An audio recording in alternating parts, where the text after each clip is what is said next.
I attended my first Investment Counselors Association meeting in 1972, and I was struck by the substance and how distinguished the board was. These were men of great character, of high intellect, and most importantly, they were people with high ethical and moral values. And when you realize that the Investment Advisors Act was not only a congressional piece of legislation, but it was a piece of legislation which to a large extent had the stamp of these very people with high ethics, high standards, that wanted to make certain that if there was going to be an act to regulate their industry, it had to be an act which first and foremost put honesty and putting the client's interest first. And that really was the theme of the act. And I think it has stood the time well. In other industries, you know, you can present your product in the most favorable light. The Investment Advisors Act requires that performance be presented by all advisors in a fair and balanced manner.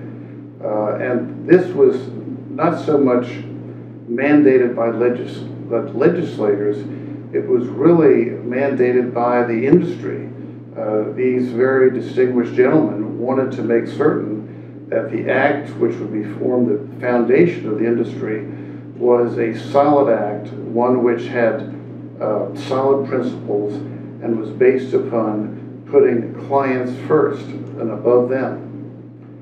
You know, I think the fiduciary duty is here to stay.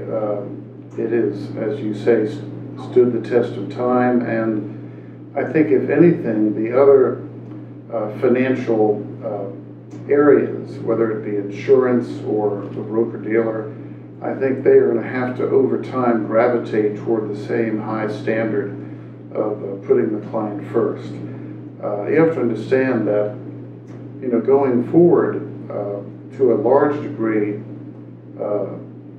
the general public is going to rely more and more on their own ability to invest for their future, for their retirement. So it's critically important that their high fiduciary standards are maintained and enforced with regard to the sale of investment products, whether they be insurance, annuities,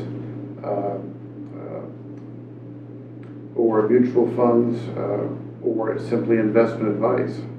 When I first got into this business, some of the giants that participated in the development of the act were still active, and they were really giants. They were very principled men, and I really looked up to them. They were my mentors, and they really set the standard for not only me, but for many of the practitioners that were my associates during my 37 career in this industry.